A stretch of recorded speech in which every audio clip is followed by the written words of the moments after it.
Welcome back. Ladies and gentlemen, SKYLINE D have extinguished the Fire Fang, knocking them down to the lower bracket. Now we're back with Series 2 of the China Regionals of the Mythic Dungeon Invitational. I am your host, Adrian Healing Style Archerlock, and I'm joined by the future here. We've got Sloot and we've got Nagura joining us. You were watching that last series backstage, Nagura. What did you think of the first team, SKYLINE D? I think SKYLINE was super good. They did really clean pulls. They were really fast. It's going to be very difficult for whoever's advancing this match is going to have a hard time against SKYLINE D.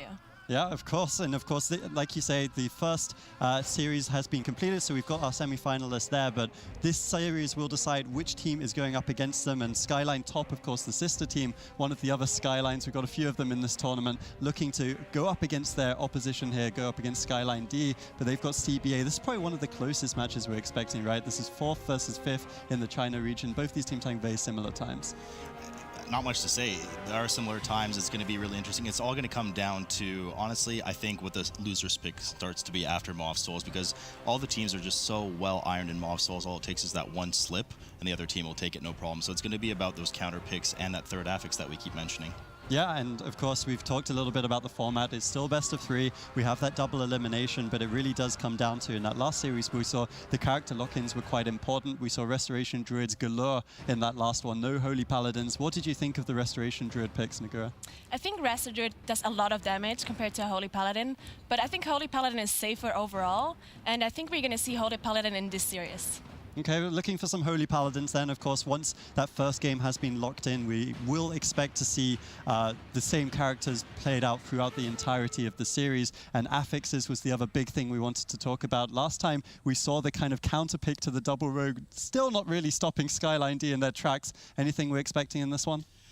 It's tough to say because we'll have to see exactly how the first match plays out. Truthfully, yeah, I mean, Necrotic is something that really kind of shakes up the game. I'm surprised I didn't pick perhaps an explosive, especially versus that triple melee. But, you know, I mean, they're both kind of struggled with the same things, or should have struggled with the same things. But, I mean, SKYLINE D just did everything cleaner. Those mass pulls, AoE gripping everything together, getting the damage in that the tank can, and then just getting on out of there and kiting. Yep, SKYLINE D definitely set the stride, but now we're looking for SKYLINE Top versus CBA. Once again, we will be starting on more of Souls. These teams on the even match, it will be the same affixes also as we head into this first game of the second series of today.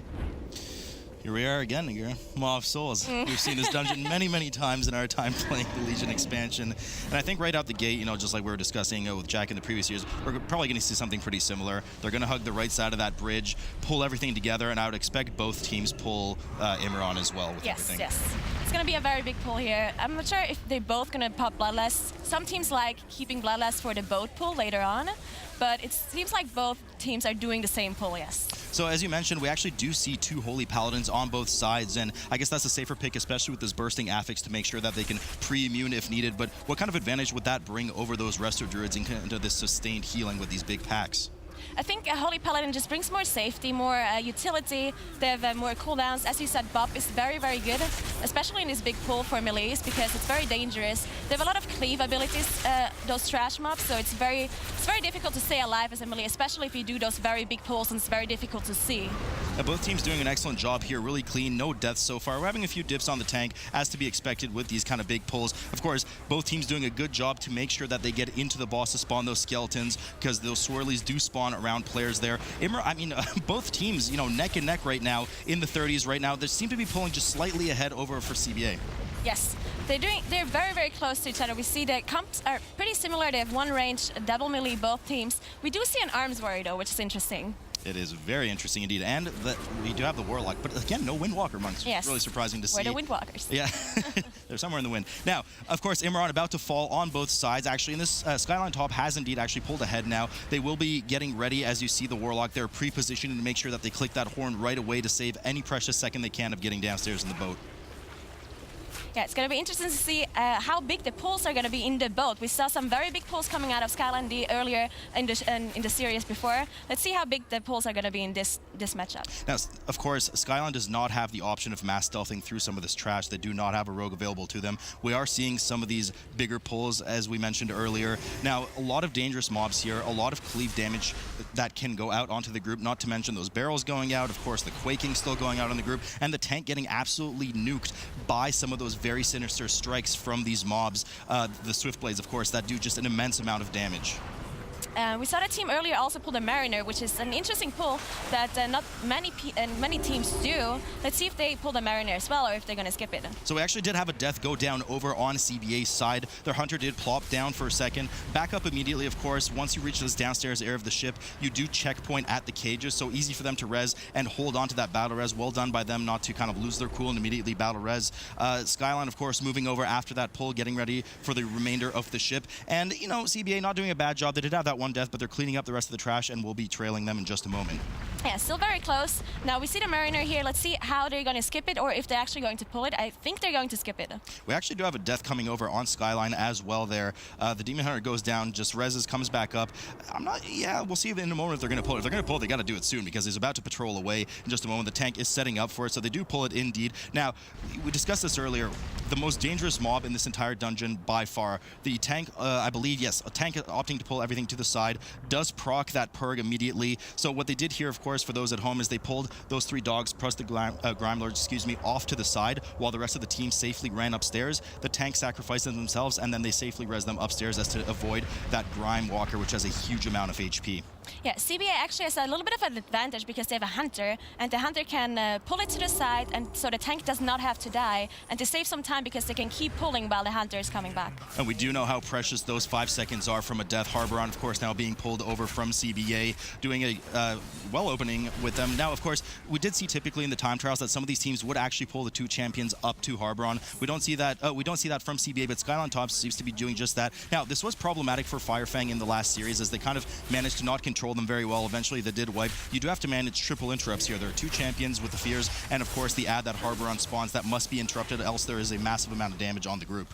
Yes, if one cast goes through either from the ad or from the boss, then it's going to be devastating for either group. Yeah, so moving on here now, we do know that this Nether Rip ability from the boss is kind of an area denial Nagura, and we do know, of course, that the ads that are spawned that stun one of the players, spawning 3 to 4 ads at once, are targeted on players. So it's really important for the group, of course, and as you know, of course, sometimes range and healers can get caught out. If they don't run over to the boss in the meantime, it makes it very difficult, especially if some of these void zones spawn between the tank, the boss, and where the ranged are. Yes, exactly. That's why we see the Hunter coming closer to the boss every time an ad spawns, so the boss doesn't have to be moved towards the ad. Indeed, indeed. Harboron now down to 30% over for CBA, so they're pulling just a bit ahead. Both teams at exactly 50% of the trash completed. They seem to have no problem handling the 2 champions upstairs, but they're still trailing behind by about 45%. A lot of this is obviously going to come down to how these huge pulls, what I predict to be huge pulls, of course, on the upper levels of the ship coming up, how they're going to turn out. And, you know, from a healing and from a range perspective, too, these can be really quirky. Yes, especially the very big pull where you pull the whole boat together. It's going to be interesting to see if one of those teams does this big pull, if they also pull the mini-boss, because then it gets very dangerous. And, you know, the interrupts are of big danger, too. Not only are there the champions that you need to interrupt the fear for, but also a lot of those castings like the Torrent of Souls that heals and does a ton of damage. And, ironically, a Moonkin is actually usually very good in that situation, but they don't have that AoE interrupt. They do have, I would assume, I do see some Blood Elves on the menu there. So we will have some of those Arcane Torrents and, of course, some of those stuns from the Havoc Demon Hunter, too. Okay, so we see CBA, the tank actually sky-stepped and walked through, so they're pulling the whole boat. I'm not completely sure if they pulled the mini-boss as well, but this is a huge pull. Yeah, right behind this lovely pillar. Excellent, excellent job. We now see everything. They did not pull skill. I still saw him at the start here. Now, there's a ton of damage that could go out onto the group here, not to mention the tank. So this is presumably where everyone's going to pop absolutely everything to stay alive and do as much damage as possible. They do miss one of the interrupts on the champion right now, but the healer does well to stay out of range to be able to dispel anybody that might have been feared by that champion. In the meantime, Harboron finally going down from SKYLINE Top, and they too will be doing what seems to be a huge pull. Everybody sky-stepping and getting right to the front of that ship. Oh, we saw one death here at CBA, the rogue died. This is a very difficult pull because if you do one mistake, then everything can fall apart, especially because there's healers too. And if you don't interrupt the healers, then this pull, either you have to wipe it or it's going to take forever. But they're doing really well so far. So we do see that LOH go up onto the blood DK there, saving him when he was low percent. We haven't seen the perk proc. Gets down to 1% there, still no perk. He must have popped perk right now. Yes. He's solo. Everybody's solo. He goes down. The Hunter goes down as well. Now they do well to recover the remaining ads by running right back up to where the checkpoint is. Unfortunately, one more death on... Oh, no, actually, that was a cheat death from the Rogue, so the cheat death won't be available for the Rogue there for about 6 minutes now. And, you know, in a similar pull, the problem is both teams just kind of ran out of gas before the packs died. So they were caught in a situation where they do need to kite, and if they're caught off guard, as we saw, there's a few deaths on the board now. Yeah, thankfully, there were only a couple of mobs left when a tank died, so it was easy for them to cut it off and just recover. And now they're on the minibus. Interesting to see that, Nagur, that none of the groups opted to pull trash with skill. That's usually a bit of an advantage, especially for the Rogues, you know, with all that Shuriken Storm and all that single target damage that they could feed from an AoE environment. Yes, a Rogue gets a lot of single target damage by having additional mobs, but there are the skeletons, the mini boss spawns by itself, so maybe they think that's enough, or maybe it's too risky to pull everything at once. It's possible. So Skjall it is important to position well for Skjall. He will blink to one of the ranged players, or one of the players, period. So if you're standing a bit too far out, it might be make it a bit difficult to interrupt that Defiant Shout. That will, of course, debuff players with 10% damage, increase taken, and will need to be dispelled as a result. In the meantime, though, SKYLINE top catching up, and now they're in a position where they're actually in favor of the death counter. They're only 4 versus CBA's 5 at the moment. Yes, this is going to be very close still. There's mistakes that can happen at the last boss, so if everything goes well, then CBA is probably going to win, but they have a lot of single target damage in SKYLINE, especially because a Warlock is very, very good at the start, and, well, a Hunter is good as well, but they also have a Rogue to deal with the tentacles. That Warlock is going to be dishing out on those tentacles. Of course, there will be a bit of RNG where those tentacles spawn. We do know that that Destructor can indeed spawn in the back of the ship as well, which will give a nice advantage to some of those ranged players, and not so much the melee. Now we do have SKYLINE just cleaning up the remainder of Skull. They'll be heading downstairs in just a moment. CBA now spawning Helia. She has a bit of RP prior to getting started in that first phase, Nagur, where we do know we have to kill 6 of those tentacles before we can advance to second phase. Yes, it's going to be interesting to see how the Destructor tentacles spawn, because as you said, it's going to be a big advantage if they have good spawns, especially for the Hunter. For the Hunter, indeed. So the first 3 O's do start at the front of the ship. Now, it is important for the group, especially when they know that 30-second timer is coming up for the next Destructor, that they kind of join the tank towards the front of the ship, because if one can spawn right under them and hit them immediately, and you'll have a death easily, the team does well there to move to the left side of the ship and avoid that spray from Helia in the meantime. And now we finally see SKYLINE top jumping down and getting ready to engage Helia as well. Yes, so quaking is also kind of a problem in this boss. As you said, there's holes that come up on the boat. So if there's quaking and you need to spread apart with this many melee, then it might be difficult and it might be a bad timing to the tentacle spawns at the same time as you spread out for the quaking. Yep, so now we do see SKYLINE top just now starting. There are a few tentacles behind actually at this point. And in the meantime, CBA cleaning up the last 2 tentacles, making sure to avoid the hole-in-one by falling in one of the gaps in the hole. Eventually, Helia will go down and she will punt everyone to the front of the ship at the bottom here and start her second phase in just a moment. They do well once again to avoid and skip to the right side of the ship there. I mean, this is going to be really close. You know, CBA is not... They're more than 5 seconds ahead based on the death differential at this point. So, I mean, SKYLINE's going to have to really crank it out on Helia and hope for some good tentacle spawns here as well. Yes. Unfortunately, there's no execute on Helia, so the Warrior is not going to have a big advantage at the very end, same as the Warlock. They do have double execute. Unfortunately, it's not helping for Helia. So now we are seeing that we're having this bit of RP where the ship does get brilliantly shattered by Helia as she does come up. Now remember, of course, for those at home, she does not need to get to 0% here. She gets to about 70.5%, after which she will finish the encounter. From the moment she spawns here, you will have 1 minute before she goes underwater again for another 20 seconds kind of AFK phase where you're just avoiding some of the swirlies on the ground, and then you'll have another minute at a time once she comes up again. The goal here on this 22, especially, of course, Nagur, without that Tyrannical, is to really try and kill her before she goes down that first time. Yes, it's going to be interesting to see if they manage to do a lot of damage so the submerge doesn't happen at all. And this is... You know as well as I do, this is where the healers can really kind of flex that muscle, and Holy Paladins can dish out a fair bit of damage. Oh yes, if Holy Paladin has all their cooldowns ready, or they're allowed to keep their cooldowns, if there wasn't too much damage intake, then they're going to do a lot of damage in this last phase here. So this is going to be really, really close here. We do have 6% differential. That is unfortunately more than 5 seconds in favor of CBA here, so SKYLINE's really going to have to crank the damage up if they can. They're really going to have to hope to kill Helia in that one phase, while CBA, hopefully for them, will fail to kill that one phase and have to wait for that 20-second submerge. They are getting near that point right now. Helia at 72%. She is going to submerge here, so all eyes on the right side of the screen for SKYLINE right now. If they manage to kill it before the submerge, then they might actually kill it beforehand, but it's going to be very, very close. And the boss is still on 77%, so it's going to be close. It's going to be really close. I think we're well past the halfway point of that first phase here. So, I mean, it looks like CBA should be able to comfortably take this. I mean, they CBA with anything else going on around them at the moment. Now, it is worth noting as well that, well, I thought the DK actually was just about to jump in the hole there. So they do finish up, no problem for them in the meantime, and it is going to be game one in favor of CBA, but a much closer match than what we saw last time. Yes. One, and we're of course going to allow SKYLINE top to finish it off. Only 4% remaining on hotaya once she does finally emerge from the depths and the poor ship that she's destroying at the moment. It is worth noting, Adrian, that she went down at 74% for her kind of down phase there, whereas with CBA it went down at 72%. So definitely a lot stronger single target damage presence from Team CBA there. Yeah, and that's one of the things I wanted to talk about because, of course, we got both the Holy Paladins, as you called out, Nagura, before the game, which I do want to talk about separately, but we see the Warlock and the Warrior, which is something we didn't see in the first series. How did you think the Affliction Warlock and the Arms Warrior performed in this? I think they did really well, especially because we've seen a lot bigger pulls coming out of them, like the whole boat pull and a lot of big pulls underneath the boat as well. So I think they did really well. Yeah, and I think it was very interesting. Of course, we did see the Holy Paladins. Nagura, you were saying it was quite a safe pick. Do you think that's something we're going to see more often in this tournament, like going forward?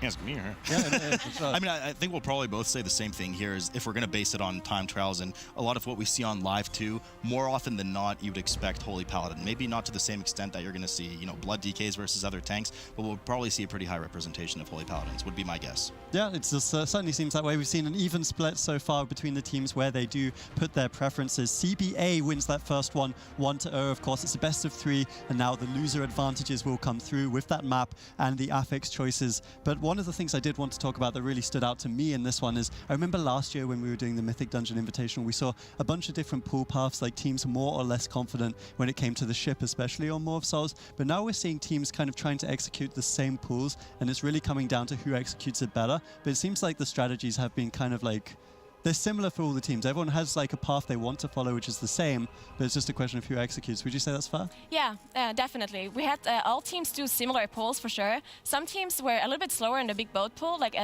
they took less risks, but overall we saw pretty much very big pulls and bigger than the last time around. And of course, CBA, they were playing a much more generic composition. They had the Hunter, which is something we saw, I think, once in the last series. They, of course, had the Rogue and the Demon Hunter as two classes that we've seen a little bit. Do you think that SKYLINE top have any real way of kind of penetrating that composition when it comes to their affix and their map choice? I'm not sure penetrating is...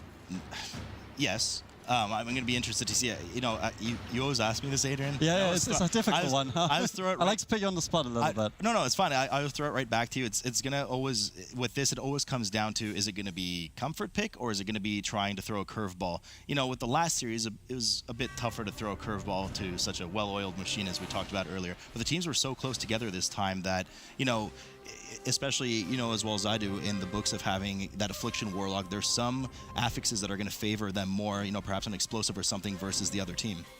Yep, SKYLINE top and CBA, they definitely had a close one, and it's something that we will see throughout the series. We'll have to see if it is close enough that that map advantage will help SKYLINE top going into the second game. CBA, though, clearly can BA as they do manage to win that first game. The More of Souls have been defeated for them. China coming out with some pretty strong teams in these first series as we see clean runs galore, but there's one more game. If they are to advance to the semi-finals of this, they have to beat SKYLINE top one more time, and we'll find out if they can do it after this.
CBA take down SKYLINE in game number 1, More of Souls. 1-0 up in the series now. This is a best of 3, of course, so, you know, 1 game away from qualifying to that semi-finals, getting closer to that top 2 that all these teams are fighting for. I am your host, Adrian Healingstat Archerlock, and joined once again by the future crew. We've got Sloot and we've got Nagura here, and it was quite a good series. I mean, honestly, looking at these first 2 series, China's got something here this year. Yeah, it was close. And, you know, the times weren't too different from the first series we saw with the domination, of course, from SKYLINE D. I mean, it's good, and it's certainly well above what we saw last year from the Chinese. I mean, they're here to really hit home. Do you think this is something where China's just become more competitive? I mean, of course, it does have a massive player base when it comes to World of Warcraft. Do you think it's something where China stepped up its game, or do you think this is something we're likely to see throughout all the regions, Nagura? I think all the regions stepped up a little bit, but I think China especially stepped up, especially with the SKYLINE coming in, the similar, or I guess you said as Method. But I think, yeah, all the regions are going to step up for this MDI.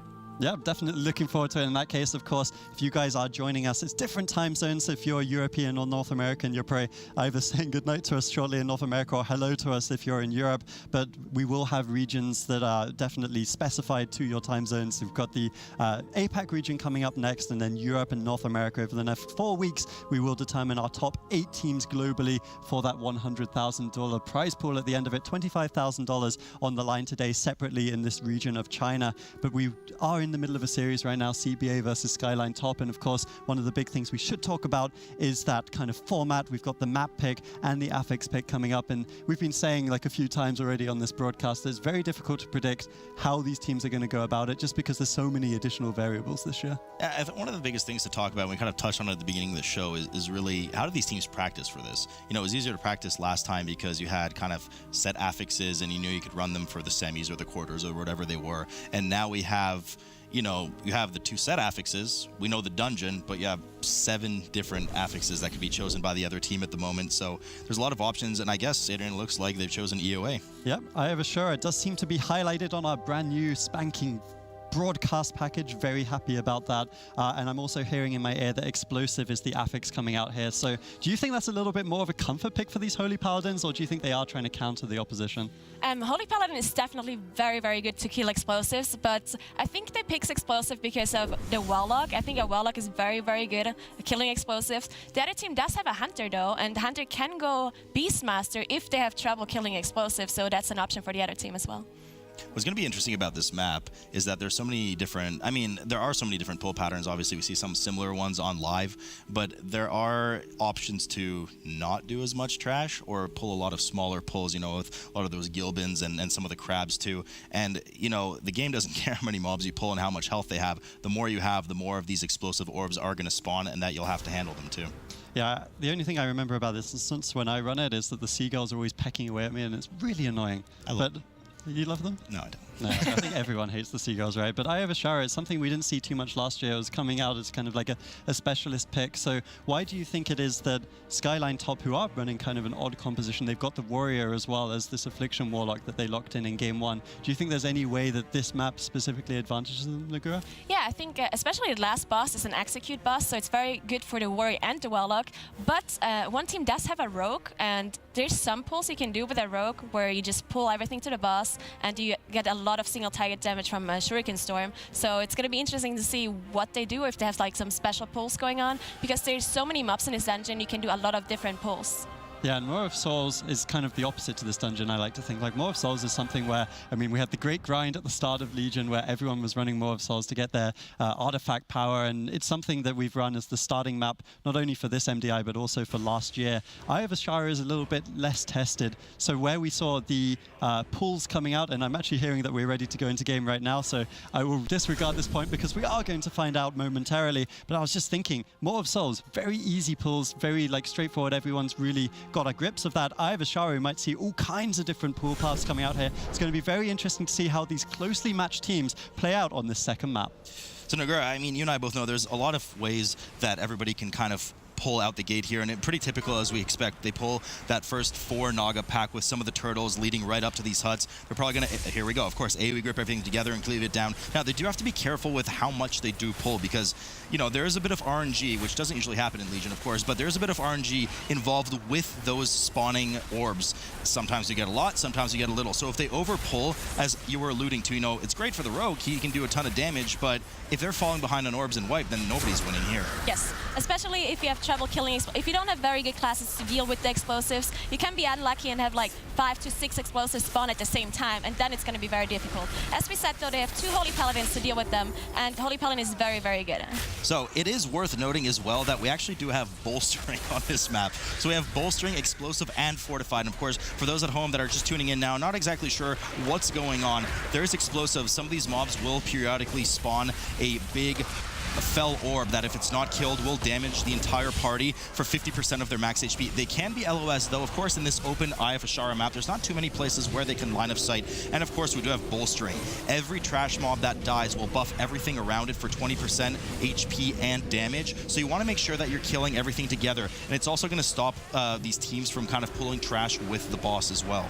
Yes, so we see Teams CBA actually pulled the boss, and they skipped a lot of trash there to go to the boss, probably because of the Bloodlust timing, because they want to get Bloodlust off as fast as possible. Totally possible. So both teams right now on Warlord Parjesh. Of course, Warlord Parjesh just spawned 2 mobs here. This spawns that Crest Rider and, of course, the Shellbreaker. The Shellbreaker is more of a melee mob. You want to interrupt its AoE cast. The Crest Rider is a bit more dangerous because you have to be careful.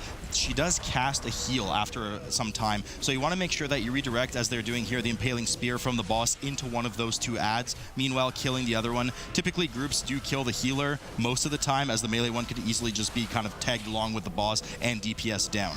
They also have Holy Paladin, they can bop the spear, so in case both of them die because there's too much AoE, then they can just bop, so there's one safety net there. Right you are, that spear is devastating. If it hits you, it will stun you for 8 seconds and do a massive dot in the meantime, so they do both have that advantage of bop, but also the Hunter can use that turtle as well if really needed, hopefully avoiding that. In the meantime, SKYLINE top is just pulling just a bit ahead here. Warlord Parjesh should be dropping for them first, and they are slightly ahead on trash percent too. The one, you know, about that 1% is nothing too much of an advantage right now. We are seeing both teams actually head off to the trash prior to Parjesh right now, and the way they were going, they're actually pulling some extra trash that you don't typically see on live servers here. Yeah, that's a very interesting pull. Usually you don't pull this back because there's some very difficult mobs in there, but yeah, they're dealing with it very well so far. So Parjesh now falling for Team CBA as well. We'll see if they kind of follow suit and do a similar pull. It actually looks like they're gearing up to do about the same thing right now. Nonetheless, they are making sure that everything kind of dies around the same time, of course, because of that bolstering. If one mob is too high health and they kill things unevenly, it will be a devastating, beyond boss level mob running around. It just takes ages to kill. The tank can't get near it. It does too much damage. You do see already the tank chunking, and a lot of damage being done over at Team CBA right now. A few deaths coming up on the board, and now full team wipe. Full team with wipe, the same pull as SKYLINE top, Nagura. Yeah, as I said, it's a very difficult pull. That's why usually you skip this trash pack. So yeah, they probably missed an interrupt. Maybe it was a Wrangler casting the AoE that didn't get interrupted and just wiped the group. You know, it's really interesting because a lot of groups these days kind of do that boat skip, what's known as the boat skip, where after the first 3 bosses, they kind of jump up towards King Deepbeard. You know, they're not exactly perfectly tailored for doing that. They do have the Warlock, but he will have to be ferried up first by the Demon Hunter, so it'll take them a bit of time. It'll be interesting to see if the teams even opt to do that, because already out the gate, they're doing pulls that we're not really accustomed to, especially in the EU region. Yeah, it looks like some very, very interesting pathing. I haven't seen those pulls at all before, so maybe that's why they picked this dungeon. Maybe they're very comfortable or found like a very interesting route, a good route, and let's see how they do. But yeah, the boat skip is going to be interesting to see if either of those groups do it, because there's no druid and there's no class that can do it that well. Yeah, druids are usually key for that. In the meantime, of course, SKYLINE, as you alluded to, doing some of these pre-rehearsed pulls, predetermined pulls that they're very comfortable in doing. It's certainly a map that shows that, you know, they've been kind of used to pulling it, and there are a lot of neutral mobs, especially with those kind of goos coming up, which don't follow the same bolstering moves as aggressive mobs. So it'll be safe for them to collect some of the percent along with these enchantresses to make sure that once you kill 2 of them, you free up Lady Hatecoil. Yes, so it's interesting to see if they actually pull the droplets to this boss here. I think the rogue group is going to do it for more single target damage. The other group with a Warlock, you don't necessarily have to pull other mobs together to get more damage. Yeah, so they'll have to be careful here indeed. So safely here, SKYLINE top, only pulling the Arcanist, and that most innocent, of course, turtle on the side was not evil at all, but they decided to kill it nonetheless. We'll have to have a word with Peter after this. In the meantime, of course, CBA just slowly moving as well. As you alluded to, they did indeed pull with those goos along with the Arcanist to feed that rogue single target damage, and I mean, we could just see the meters, nothing but yellow on top there. Yes, it is quite a time loss to pull only one mob because everyone wants to use their cooldowns on AoE, and it's a lot slower to only pull one mob. So yeah, maybe the other group is going to pull ahead here.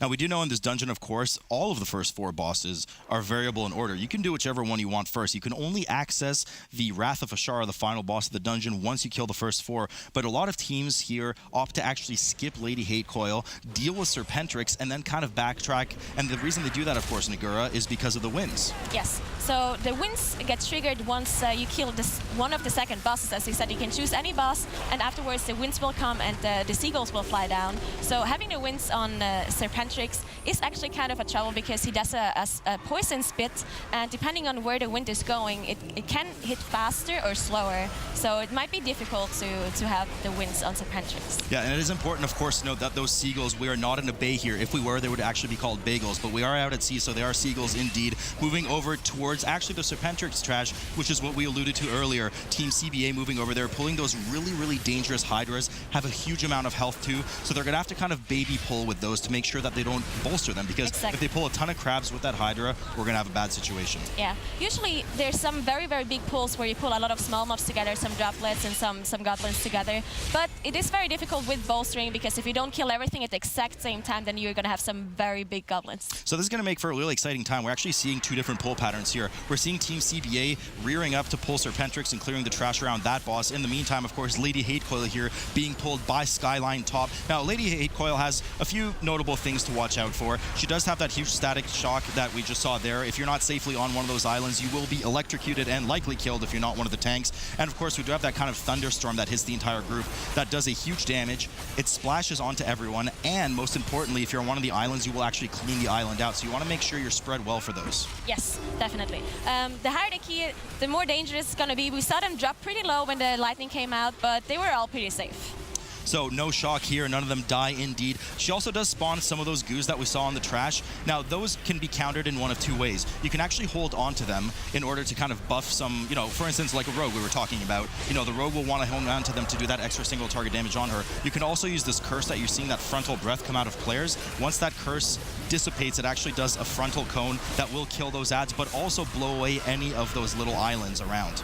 Yes, so it's also interesting to note that they don't have, both of the teams use Bloodlust on the first boss, so a lot of times you want to do Lady Hate Coil later, so you have Bloodlust for her, but they don't seem to have trouble with this boss without Bloodlust at all. Well, keep in mind, we are in a fortified setting. If this was tyrannical, it would definitely be a different story, and you would want that Bloodlust to get rid of it quickly. We do see those globules spawn as noted before. Now, we also have to keep in mind that these globules, since they're boss spawn mobs, they will not trigger bolstering on the boss, but the longer they're left alive, as we can see, they do spawn those explosives. So it's extra things that the players have to be wary for and make sure that they're, dealing with properly, not letting explode. Huge damage coming out to the raid there, of course, from that focus lightning again, but it does set damage every time. So if they can survive one round, they know they can survive every round if everyone's topped off and healthy. So we see CBA actually pulled Serpentrix now.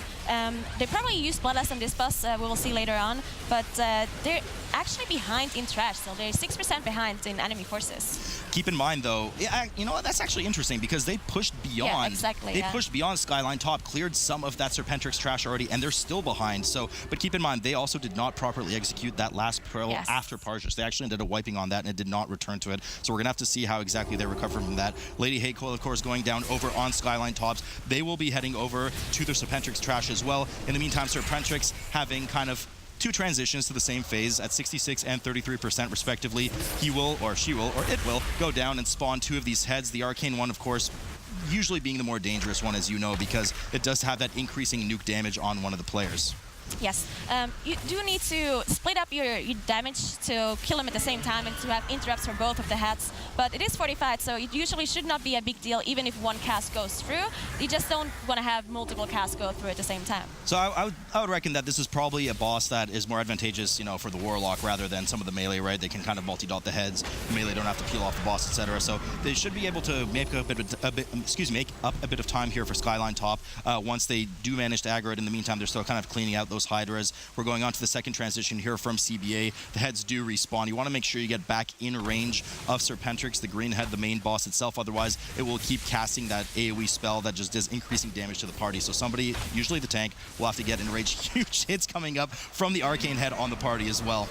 Yes, so the Hunter actually died. I think it was 2 casts coming through from the Hydras, from the 2 hats. They did battle res him though, so it's back to track. But that's a wasted battle res as well. I mean, it was that arcane head that we were talking about. If left unchecked without, you know, let's say, I don't know, a lovely solar beam from, you know, a boomkin or something, it does do a mass amount of increasing damage. Now, there is a kind of strategy here on the second round where many teams will opt to kind of ignore the heads if they have enough CC and interrupts on them and just kind of kill Serpentrix. But we're seeing kind of halfway with that right here. CBA opted to kill one head, but kind of skip the other, and they kind of paid the price for it. We do have another death going down from the Rogue there. Of course, we did see that cheat death proc earlier. The final punishment has come out indeed, and the Rogue does go down. They opt intelligently not to use that second battle res because the boss is down here anyways. Yeah, maybe they weren't on the same page here. Maybe some of them went on the hats and one call was going to boss, and maybe they just didn't, they weren't on the same page. Indeed, and we have a pretty big pull here from SKYLINE top. In the meantime, of course, spawning a lot of these orbs. You know, the Warlock doing work there, we can see as well, with some of that drain and just all these crabs being pulled. No problem though, bolstering doesn't affect them. The Rogue finally back up for Team CBA, and now they're going to kind of have to trade positions. Team CBA is going to have to kind of backtrack a bit towards Lady Hatecoil, as we're seeing now. They managed not to have to deal with those seagulls in the wind, but now they'll have to backtrack to Lady Hatecoil, where SKYLINE top are now pushing towards Serpentrix, the boss we just saw CBA kill, but they will have to deal with those winds. Yes, we see they have 7 deaths actually, and they're 30% behind in enemy forces. They did skip the trash pack earlier where they wiped to, so I wonder if they have a plan B coming in here to get the rest of the percentage. We'll have to see, but a big pull. Now, they haven't actually even spawned Lady Hatecoil yet, if I'm not mistaken, so they're actually killing that last Arcanist now with some of those droplets. And they have to be really careful. I was just about to say, there's a seagull ominously floating by, unless they do aggro it. Now, the reason that this kind of, you know, joke about the seagull always happens is they're an incredibly irritating mob that once aggro, whatever their primary target is, usually the tank, of course, although sometimes the Resto Druid or Boomkin will try to taunt them out of the group, they will occasionally disorient the tank, which causes the tank for 4 seconds to lose all threat on the mobs, which will promptly turn around and likely smack one of the melee in the face, and it will not turn out well for them. Serpentrix now about to be aggroed by SKYLINE top.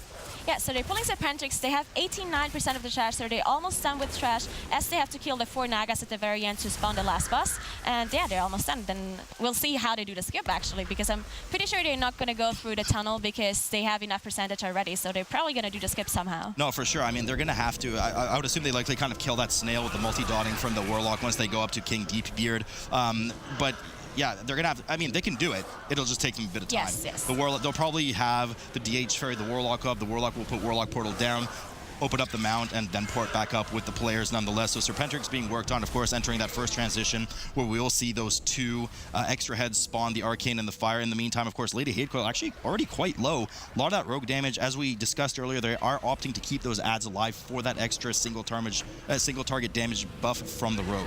Yes, so they actually didn't drop very low at all from the AoE, so they don't have a problem to deal with this boss here. But as I said earlier, they're still pretty far behind in mob percentage, so there has to be something that goes wrong for SKYLINE top for CBA to actually catch up to them. There has to be, yes. Or there will be. We'll have to see. Lady Hatecoil, of course, down to 40% now for Team CBA, dealing well with the adds. That Rogue just pulling further and further ahead on damage. Of course, most of it being that buffed single target damage, gaining so many combo points from being able to storm all of those adds nearby. Serpentrix now entering the second down phase for SKYLINE top. It seems to me at least, SKYLINE top way more comfortably dealt with the heads and interrupting them properly than did Team CBA. Yes, for sure. There weren't any casts going through, at least I haven't seen any. The Warlock is very good to deal with the heads and also deal a lot of damage to the boss itself. It's going to be interesting to see if they actually ignore those heads now and nuke the boss, or if they're going to play the safe route and just go and kill the heads. Right, you are Nagura. SKYLINE top, seeming to be one step ahead of the game here. CBA in the meantime, just trying to finish off Lady Haycoil, well dealing with, of course, those extra orbs that are spawning from Explosive by keeping those ads live. Seems to be absolutely no problem, and the Rogue is benefiting highly from it. Lady Haycoil does go down, but now they have a 27% trash differential to make up in order to even get close to SKYLINE top at the moment. SKYLINE top is just about to finish Serpentrix. Nice clean kill, deal with both heads, no problem. They don't take that risk that CBA did, doesn't cost them any reses there, and they're going to go to their skip in a moment here. Yes, probably. We see CBA actually going to pull some trash. They have to catch up a lot, as I said earlier, so let's see how big the pull is going to be and how risky it's going to be with the bolstering and Explosive. And, you know, we keep discussing ways in which they can catch up, but we're also ignoring that they're another 35 seconds behind because of the deaths right now. SKYLINE top still having a flawless run.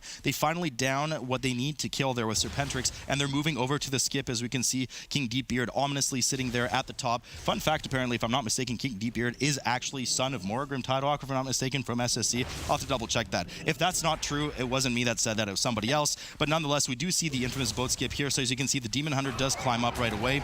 Warrior leaps up, and they will be draping over the side of the cliff there as they all kind of jump in and spam click that mount to make sure that they get up. Now, there's a problem, of course.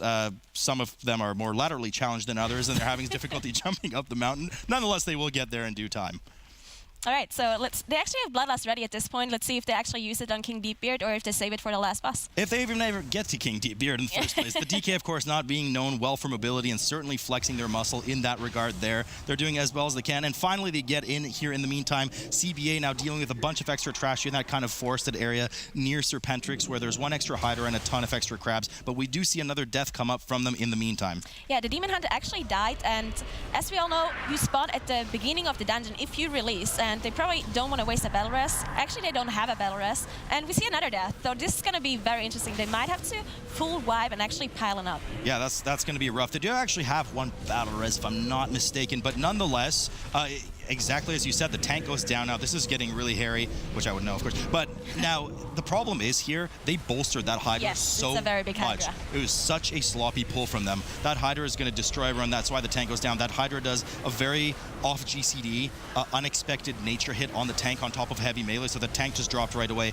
Now let's focus our attention here on King Deepbeard, the fourth, or could be any of the bosses, but the last boss here for SKYLINE top before they have access to the Wrath of the Shara. Now, nothing too crazy here. It's pretty tank and spank. Now, the main mechanic here, of course, is that Quake. Eventually, periodically, he will cast Quake on the players. That will drop a kind of, you know, that cracked ground as we see on the ground. And because it's Mythic mode, 5 seconds later, an Aftershock will happen that will pulse damage from all of the areas. So the smart thing to do here is to drop your Quake, move away, and then keep dropping all your Quakes in the same spot so that you limit the amount you have to move the boss. Yeah, especially if you have multiple melee, the space can get very, very tight if you don't put them on top of each other. Now, as a caster here, because, you know, I've been professional Shadow Priesting lately, it is a bit tougher, right? Because you get pushed around by the wind. Sometimes you get pushed into a Quake and you're trying to cast, and of course that bubble mechanic comes up as well. Well, you have to absorb a certain amount of damage before it explodes for too much damage on the group.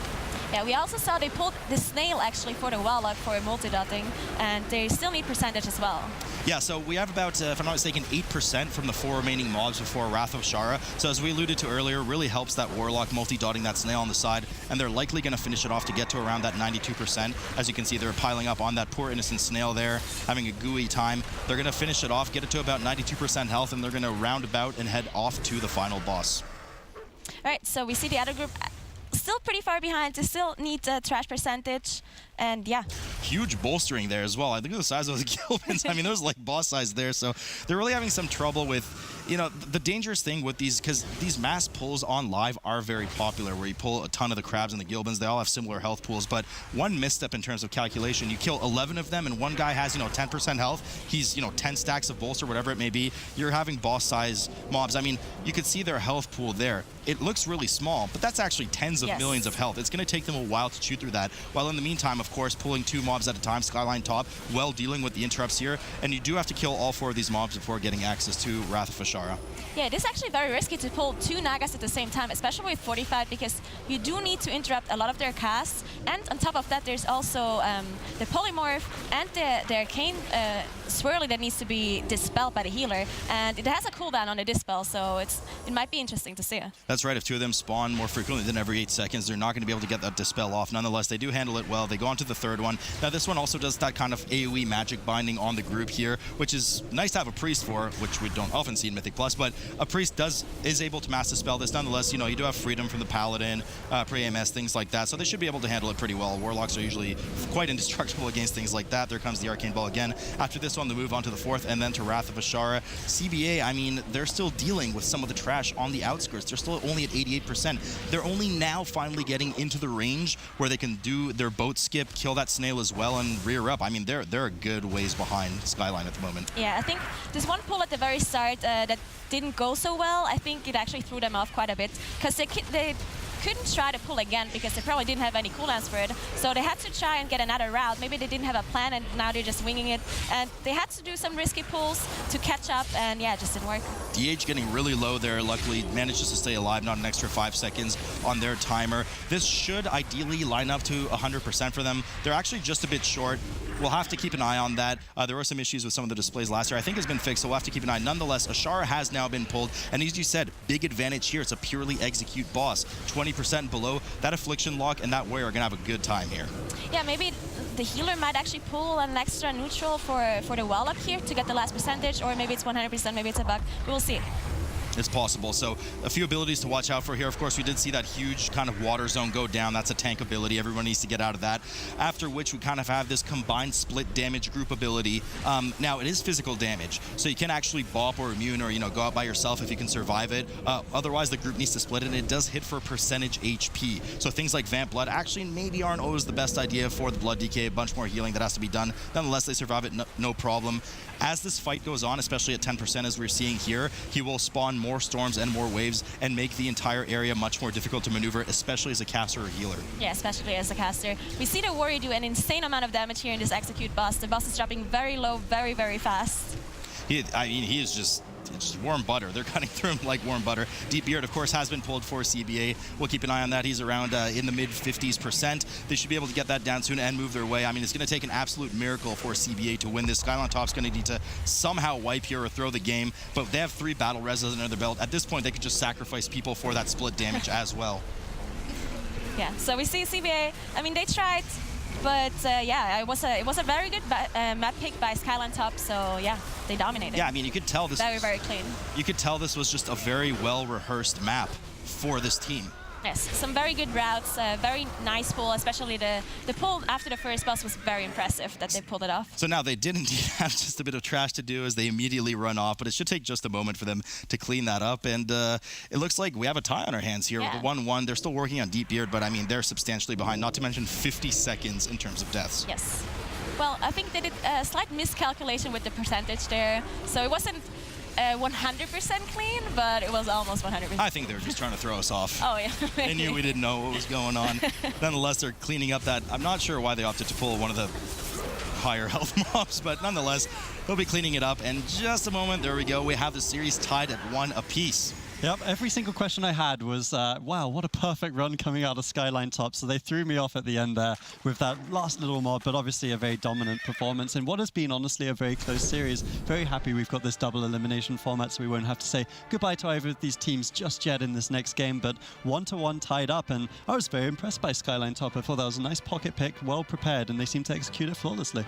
You know, they reminded me of their SKYLINE D counterpart there. I mean, it was just that they had planned it and they were ready for it. Now, of course, this was their map pick, unlike SKYLINE D's before, but they had everything planned out. Everything was clean. You know, all these pulls that you and I don't typically see with the extra Naga after Warlord Parjesh. Everything was great. No problem. Not a single death. You know, a slight misstep with the trash there at the end, but still, nothing too bad. What did you think, Nigura, of the going into Lady Haycoil's second boss? Because it's something that we talked on the cast a little bit about how most teams will go for Serpentrix because it's a little bit harder before the winds come out, but it seemed to work out very nicely for them. Yeah, I think the fastest route is to go straight to Lady Haycoil, and I think they were just going for maximum speed. They did very, very clean pulls in general, and they did all those small things to increase the DPS, like pulling the snails and pulling stuff together. And yeah, it was like one of the most difficult affix combinations with bolstering and explosives, and they pulled it off very, very well, very clean. Yeah, and I wanted to throw to you again with my next question because you're kind of like the DPS expert here. Sorry, Slid. I do forgive you. I do forgive myself. But with the Affliction Warlock and the Warrior, like obviously it was very impactful on the final boss on the Wrath of Ashara with those execute ranges. But how did you feel like it played out in the entire dungeon for them? I think it played out really well. We don't usually see a lot of warriors at this time around, especially not on live servers. But I think the Warrior is doing very well. He has a huge burst coming out whenever the cooldowns are up, and execute obviously for the last boss they did a very, very good job. And Warlock is good in general. It's one of the best ranged classes you can have at this point, with the slow ring, with all the utility coming out and insane amount of damage. Yep, so we did see the perfectly executed run coming out of SKYLINE top there. It was very clear that they had a plan and they stuck to it in that game. But of course, now that we're tied 1-1, the advantage goes over into CBA's COD. If they have a map or affix combination chosen like that, it's very much going to just help them in the same way, you would imagine.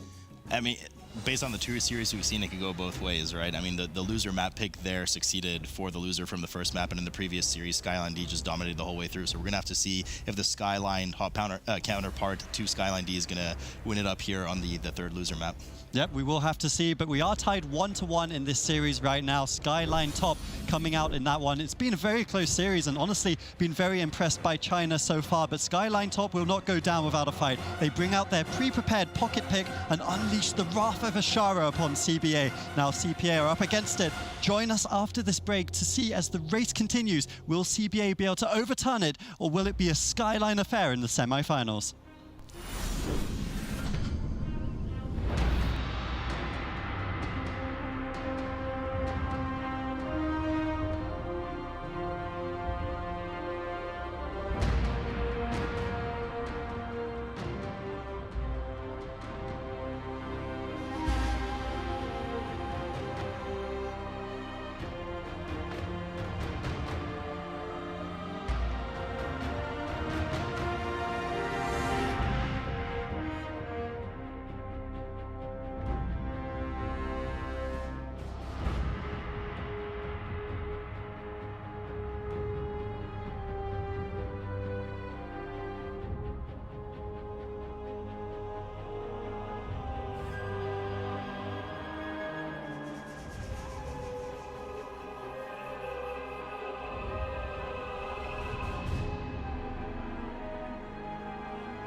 We're all tied up here at the Mythic Dungeon Invitational. CBA versus SKYLINE top 1-1. An excellent pre-practice pick coming out of SKYLINE top there. Now we'll have to see if CBA, contrary to their name, have also pre-practiced something, if this loser situation will advantage them. I am your host, Adrian Healing Stat Archerlock for the weekend, and joined by with me we have Sloot and Nagura, who had a fantastic cast in that last game. It was really interesting to see how the two teams did their kind of different pull patterns throughout Eye of Ashara, Sloot. Yeah, there's just so much to talk about. You know, they're doing different bosses and pulls that we don't typically, at least Nagura and I don't typically see on some of the live servers. And then, you know, it was interesting to see that at the end of the day, they all kind of converged to that same boat skip that we're used to. But yeah, lots to discuss. And I mean, SKYLINE just performed all the better.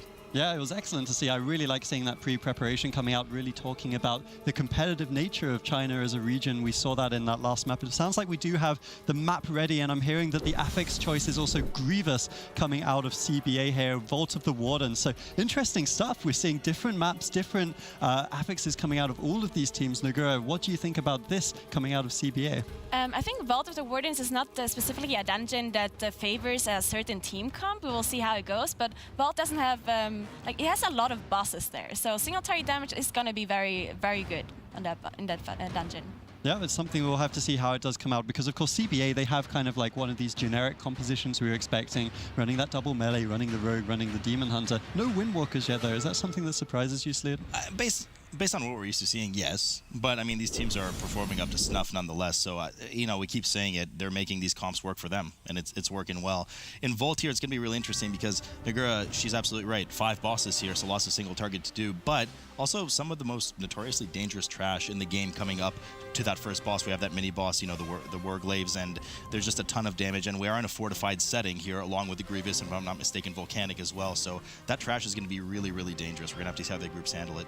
Yeah, and that's something to bear in mind as well. Like, not only are the teams selecting the map when they select this, they're also selecting the predetermined affixes that come with it alongside the one that they select. So each dungeon has a different affix assigned with it based on the developers and the esports team being kind of cruel, I would say, at some points. I want to be a little careful what I say here, but definitely trying to make it a grueling competition for these teams, because honestly, they are the best in the world. Yes, obviously they are the best in the world. I also wouldn't be playing in this tournament. But yeah, China definitely, like, they stepped up their game. And I think even without Windwalkers, I think we're going to see a lot more Windwalkers in the other regions, especially EU and NA. Even without Windwalkers, as you said, they're doing very well, and they're having some very, very fast times. So we're expecting, of course, we still haven't seen too many Tyrannicals yet, but it will be fortified. Combined with that Volcanic and the Grievous, it's going to be a lot about how they can deal with some of these like trash packs, in addition to the 5 bosses. We are ready to hop into game. This is game 3 between CBA and SKYLINE top. The first game 3 we've had of the day, a close series thus far, an interesting map choice and pathing coming out on Eye of Ashara, but Vault of the Wardens really is the top tier pick. It's a long dungeon with a lot of interesting pulls. We'll have to see how these teams can do, and if CBA can make it work to their advantage. I hope they BA, as you said earlier, Adrian. Now, as we discussed earlier, some of the most dangerous trash in some of the dungeons, period, is actually this first pull, and leading right up to Glazier, if I'm not mistaken. She hits really hard. They pull everything. I mean, they're going past her. Very big pull. They're here. going big pull here. They're pulling almost everything. The tank drops down to 5% already, pops that perg immediately. They finally get everything together. The tank is going to be extremely vulnerable now. Just a huge amount of damage coming out, getting that CC up right away, and this is going to be really interesting to watch. Of course, Volcanic's going to be spawning all over the place. In the meantime, of course, SKYLINE top doing a very similar pull on the right side of your screen. Yeah, they did use Bloodlust here. They popped all their cooldowns. This is a very, very interesting pull. I've never seen such a big pull before. This is insane. Yeah, so most of the mobs going down here, not too much to worry about, but of course, Glazier being the one that we have to focus on. You can see she just hit that 50% range now, and at that point, she will metamorphosize and do increased damage to the group, so there will be a ton of extra damage going on, plus a pulsing AoE damage that it could be quite difficult to handle as a healer.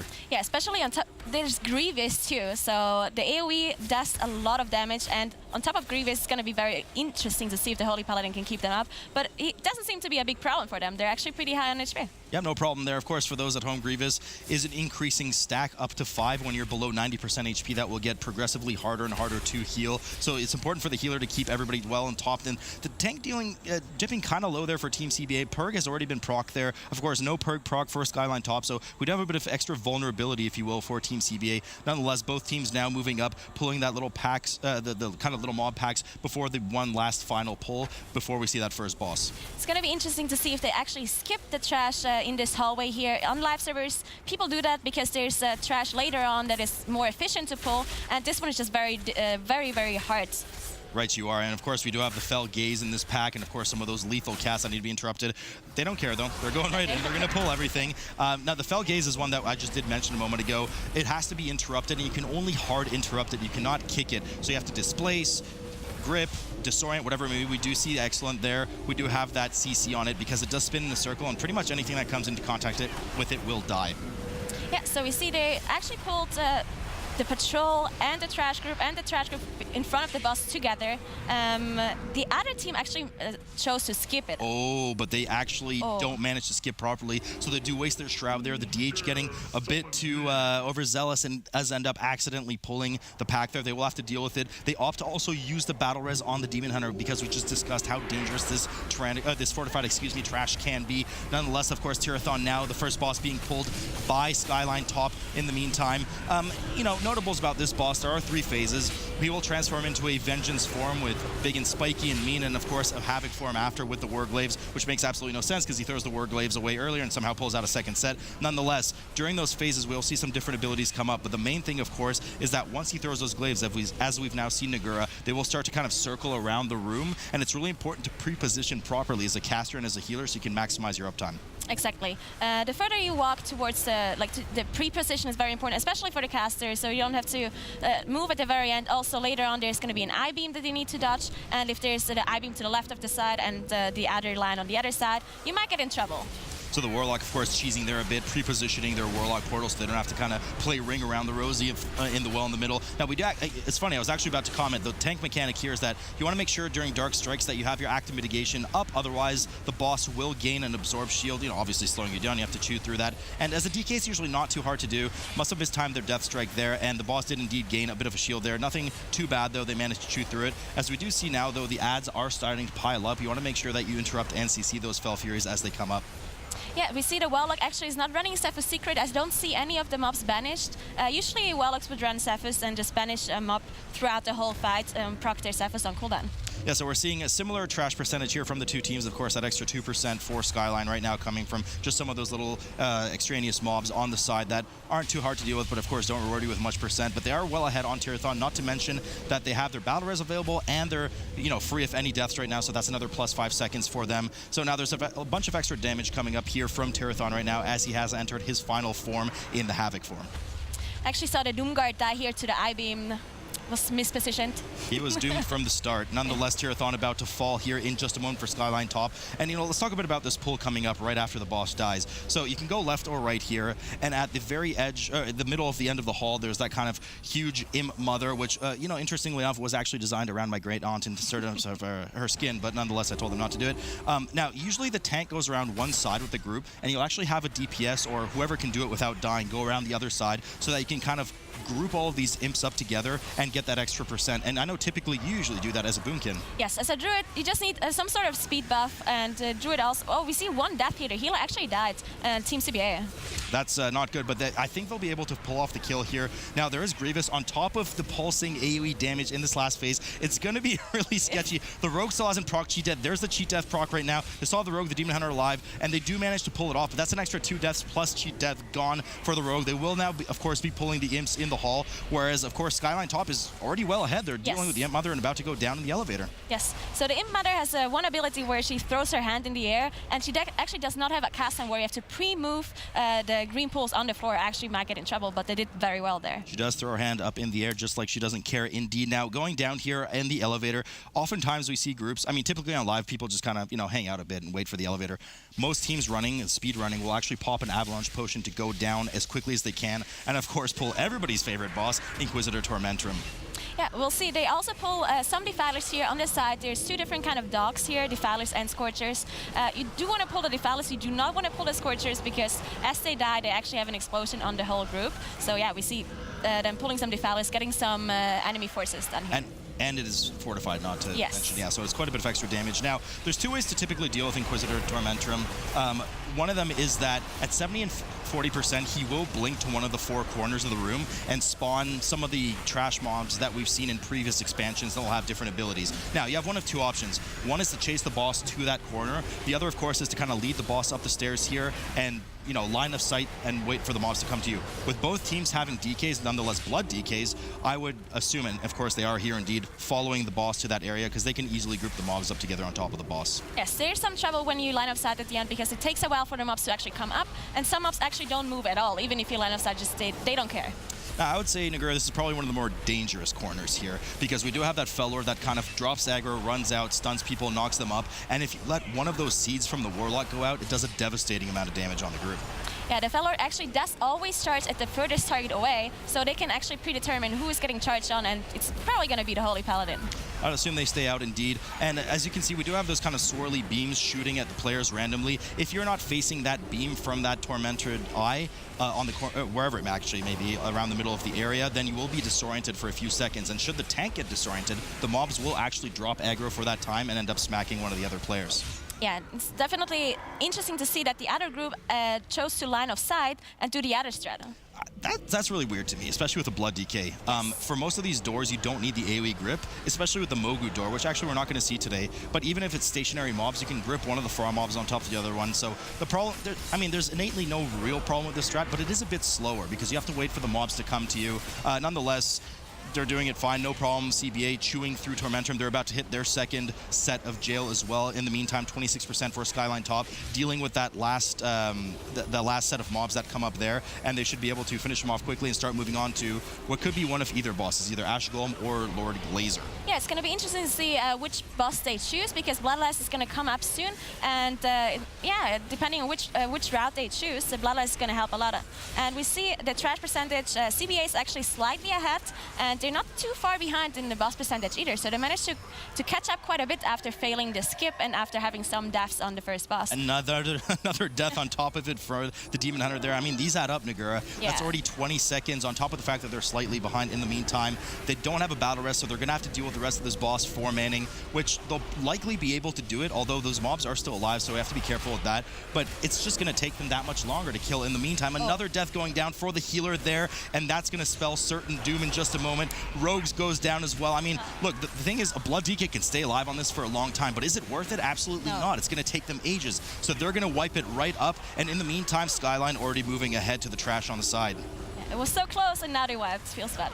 Okay, so we see we see them pull the lady here. It's gonna be interesting to see how they deal with this because the Scorchers do explode for a lot of damage. They can't kill them at the same time because if they both explode at the same time, the group might actually wipe. So they have to focus one of them or banish one. Warlock can actually banish one if he sees that they both die at the same time. He just banishes one and it's fine. Of course, he can't kill the mini boss before you kill the Scorchers, else they're gonna get buffed and kill you. Yep, so they're cleaning it up nicely, and we did talk about, I mean, CBA did just wipe, but also the run back if you wipe on Tormentum, which is so bad. You have to start all the way back in Tirathon's room, still go down the elevator, use another avalanche pot nonetheless. So it looks like they are actually opting to go for Ash Golem first, which is our resident fire giant, which we'll see encased in ice at the start here, and that's actually one of the major mechanics of this fight. Once you aggro him, some statues will spawn on the sides of the platform that after one of the players interacts with them, it will freeze him for 20 seconds with a debuff known as Brittle, and during that time, he will take 20% increased damage. So that's where players mostly want to get all their CDs ready. Yeah, so their Bloodlust cooldown actually came off right now. It's interesting because the Glacier actually also gets a damage increase after the intermission phase, and the damage increase on Glacier is actually for more percentage, but it doesn't last as long. Right, you are. So, of course, tons of damage going out. You can see Ash Golem's health just chunking down. We're, of course, in a fortified setting, meaning the bosses are just a bit easier without that tyrannical health buff on top of them. Ash Golem should be finishing the Brittle phase in just a moment. Of course, things are starting to heat up here again as lava wreaths are thrown all over the place. Now, the mechanics here, those lava zones innately aren't too dangerous. You can absorb them by stepping over them, pre-AMSing, pre-immuning, or just eating them if you're the tank or durable DPS. But he will spawn some extra fire adds on the side, and should those fire adds touch one of those zones, they will, of course, enrage and do a ton of damage to the raid. Yes, we can also see they have 95% enemy forces, so they're almost done. We're probably going to expect a skip at the very end with... they don't have a rogue, so they'll probably have to use invis potions or have the tank pull mobs to the side and walk by. Right, of course, with that Avalanche combination as well, there will be a couple more mobs they do need to deal with by default, likely the 4 Spider pack. But let's, we'll cross that bridge when we get there. We still have to deal with Glazier, which, can be quite a handful himself. Ash Golem should be going down here soon. At this point, the final set of statues just spawned. By the time they RP and actually freeze the boss, he'll be dead anyway, so not too much concern for SKYLINE here. They will have to, of course, in a moment, rush back over, equipping their speed sets, things like Armor for the DK. In the meantime, finally, we're hitting Inquisitor Tormentor's second gate once again for CBA as they struggle to kind of finish this boss off and catch up as much as they can. SKYLINE now heading over to Glazier. Yeah, they're going to be very, very far behind. There has to be something going wrong for SKYLINE, for the other team to actually catch up. This wipe was devastating for them. It was at the very, very end, and yeah, it cost them a lot of time. A lot of time, indeed. So here we are, Lord Glazier, as we know him, our resident eyeball boss, always keeps an eye on things here in the dungeon. So important to note that about 40 seconds into the pull here, he will immune and kind of raise some statues and glare a beam that you will have to use the statues, kind of like mirrors, to redirect around the room back into his bum. That will shatter the shield and make him very vulnerable. But in the meantime, especially as a ranged player, you have to position yourself really well, Nagura, for these orbs coming out of the boss. Yeah, so there's 4 orbs coming out of the boss, and once they hit the wall, they actually redirect and fixate on one of the players. So if you position yourself close to the boss, then they will redirect to you, and if they hit the boss, they actually will disappear and deal damage to the boss. Right, it actually usually focuses the closest player to the wall, if I'm not mistaken, their target. So here we are in this transition phase. The boss is taking 99% reduced damage. You want to make sure you kill that overloaded lens. If the beam passes through that lens that they just killed, it will do immense damage and probably wipe the group. So as you can see, they're just prepping now. A bit slow with the transition from the statues nonetheless. During this time, once that shield is shattered for, if I'm not mistaken, about 10 to 12 seconds, the boss will take 100% increased damage. So this is the time to do as much damage as you can. And you can see Glazier's health just rocketing. Yeah. He's definitely dying real fast. I don't think they will need another phase. He's probably going to go down here. And we see CBA is actually on the mini-boss now, so they're catching up a little bit, but they're still pretty far behind. Glazier about to go down for Team SKYLINE top in just a moment, 10% left. But yeah, I mean, CBA is just so far behind right now. They're literally 2 bosses behind at the moment, and slightly behind on Trash. No, about to be about the same. Okay, actually, they're about the same. Trash. Looks like they'll be heading over to Glazier first, likely because their buffs and CDs and everything are completely misaligned from what they planned them to be because of that wipe. Now, we'll be seeing SKYLINE head over in just a moment. I would assume they skip the Jailer, which is another one of those kind of mini-boss style mobs. They'll likely avalanche down the elevator, depending on their luck with the elevator timing at this point. And of course, as you mentioned earlier, they're going to have that skip in the dark. Yes, so since they don't have a rogue, they probably have to play the 4 spiders because the Invis potion won't last as long, so they can skip everything. Here they do need to rest the tank as he pulled the mini-boss to the left side so everyone else can pass. So they lose a little bit of time of resting him back up, which the other group won't do because they have a rogue. So they do have Shroud. But yeah, they're probably going to pull the four spiders and then use Avalanche plus Invis potion to skip the rest of the trash except the last mob. So down they go indeed, the elevator on the way down. I'm not really sure... why did the Warlock die there? The Warlock died there. He is now back up.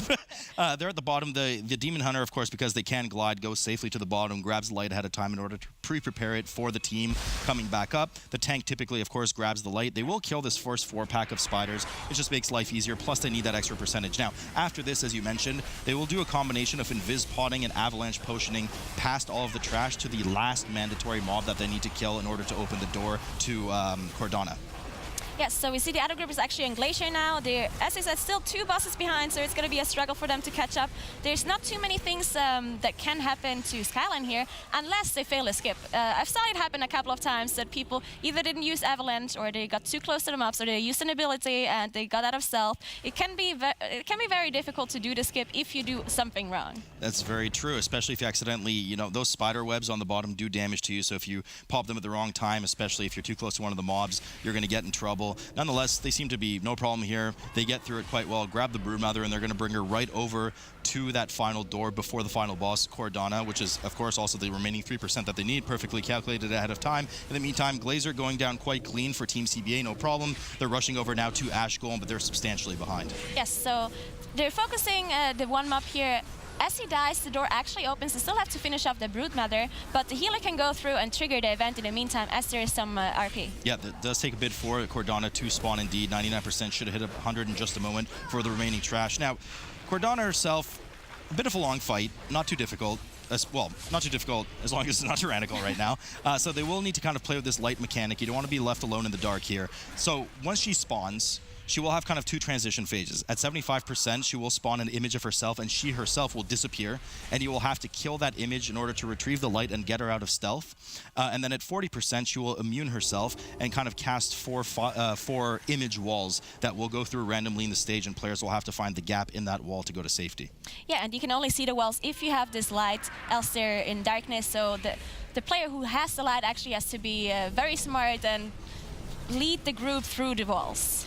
Indeed. So Cordana pulled here now. She does do a stun and roundhouse kick on the tank that will punt them backwards. Of course, DK is not known to be the most mobile tanks in the world, so you have to be careful where you're turning your back to. And Nagura, I know you know that glaive very, very well. If you do get hit by that glaive, it is spelling a bunch of trouble. It will hit you, splash AoE, and deal 100% increased damage debuff for, I think, 8 seconds to everybody that gets hit in the splash. Yeah, there's actually one interesting thing about these glaives. As they spawn out of the boss, you're actually immune to get hit, but if you're further than 20 yards away, then you do get hit by it. So you have to find this sweet spot. Either you're close on the boss or you're as far away so you can still react and dodge it. Indeed. So Cordana now out of her first kind of transition phase. They do well to get her out of stealth. Now, too little, too late, but Team CBA actually does have an advantage on this fight when they get to it because they can immediately get her out of stealth once she hides at 75% with that Hunter Flare. Nonetheless, I don't think we'll be getting to that point, but I don't want to, you know, I'm not a prophet. I can't predict this. We'll have to see just exactly how SKYLINE does. In the meantime, Cordana just about to hit that 40% mark. They do well to kind of throw the light around, make sure that they're eliminating those void zones on the ground. Yeah, so the boss is about to hit 40%. They have to clean those last 2 purple zones on the ground. We see the Warlock actually doing it, so the Holy Paladin can DPS the boss. And you see, he's actually doing a lot of damage. He's actually doing more than a Warlock. The Warlock probably not doing much on account of being on light duty right now. So the first 2 walls usually spawn pretty close together in terms of time. I believe this phase takes 40 seconds, if I remember correctly. There's the 3rd wall spawning now. You can kind of see ahead of time where that gap spawns, so you can pre-position well. 4th wall should be spawning in just a moment. There it is. The player is well positioned. And now where the players are in that corner near that statue is always where the first mob of the last phase will spawn. So they can pre-position there. And once that mob spawns, it will make Cordana immune. But if you stun it, it will, of course, break her shield. Yeah, so in the last phase, as you said, you have to stun them up so you can break her shield and DPS her or kill it. But usually it's much faster to just stun them up. So there's the glaives coming out again that you need to dodge. The Warlock is standing in a very difficult position. He might get hit by it, but oh, he actually died. Well then. They do use one of their battle reses there, get it up. I mean, at this point, they're in pretty safe motion. The Vengeance Demon, the Havoc Demon Hunter is the one with the light at the moment. Cordana down to 7%. Looks like it's going to be a pretty clean sweep. CBA only now getting to the dark area, and it looks like SKYLINE is going to be able to clean this up and take the series 2-1. Another the pools, like the order that the bosses went down, but another convincing win for SKYLINE top. On the map choice of CBA, they will be advancing to that all SKYLINE affair later in the tournament. Congratulations to them. And I mean, it's been really fun. Like, they're playing these different strategies. I think you guys were even saying during the cast at the start of that one, they had a massive, really confident pull at the start of that one, and it worked so well. For sure. I mean, they're both playing different strategies. One of them played a strategy where they didn't wipe, and then one played a strategy where they did wipe, and one was more successful. But no, you're absolutely right. And, you know, I was really impressed that was a huge pull at the start. And, you know, I think where it started to kind of unravel for CBA was that stealth skip that you were alluding to, that I guess the Demon Hunter got just a bit too close. One of the mobs saw him, and it started to just kind of unravel there. And I think that the final nail in the coffin was really that Tormentor wipe. Yeah, and it's such a shame, right? Because you come into it with a game plan, like CBA, this was their map choice, their affixes as well. Maybe something like that can really unravel your strategy for the entirety, but credit where credit's due. SKYLINE top coming out with, I think, 0 deaths, or just that random Warlock death, right? That was the third death. Three, yeah. Okay, so they did have a couple of deaths, but ultimately, very good run from them. They had a very clean one, and I mean, this kind of is what we were saying, right? Like, this is the number 4 and 5 team from China, but even these guys looking so competitive, like, globally, I could see them doing well over a run like that. Oh yeah, for sure. I mean, it's going to be very difficult against SKYLINE D. As we saw, they had very, very clean runs in the 2-0. But yeah, they had some very, very big pulls, especially in Vault. I was very impressed by the first pull, and everything else seemed to be very clean for them as well. So what did we think about YD playing that warrior? Because I was looking at the DPS meters a lot, someone who doesn't necessarily know which classes should be on top of the DPS when it's single target or AoE, and he seemed to be one of those guys that was just almost always at the top of the meters. Even single target on some of the bosses, he was bursting for like 4 or 5 million DPS. Do you think that's something we'll see from other teams, or is it just YD like playing so well on the class? I think Warrior is still a little bit behind in damage compared to a Windwalker Monk, and I think he's just more comfortable playing Warrior. So I don't think we're going to see Warrior that much, but he's doing really well, and he's doing a lot of damage with it for sure. Well, it was interesting to see either way. We do have the brackets ready for you guys right now. We are, of course, 2 series into the day, so we've got our first 2 semi-finalists in that upper bracket, or round 2 as it's named on the graphics. SKYLINE D versus SKYLINE Top. That's going to be an interesting one, since it is, of course, the 2 SKYLINEs battling it out, the 2 kind of methods we were also branding them as for China. And SKYLINE Top is on the bottom right now, so it's completely throwing me off at the moment. But poor guys. It is going to be really interesting to see, especially with the loser bracket this time around. I mean, any of these teams could have just a huge hero series coming up and you know, winning the whole thing, but I'm really excited to see that SKYLINE matchup. Yeah, and Firefang, of course, will be playing against CBA. It wasn't populated in there, but I think Firefang, it's fair to say they weren't the strongest team we've seen so far today, whereas CBA, I think they were one of those guys where maybe they had not the best pull at this point in this instance, but it was an overall good map 1 for them. They actually took map 1, which was kind of the neutrally decided one, and then map 3 as well. It wasn't super one-sided, Nicola? No, I think it threw them off when they didn't manage to do the skip. And then if you have one plan coming into a dungeon and something just doesn't go right, something goes wrong, then your whole plan is just ruined, and you have to figure out like a plan B or figure out another route, and all your cooldowns don't line up anymore as you want them to line up, and I think that's why they struggled.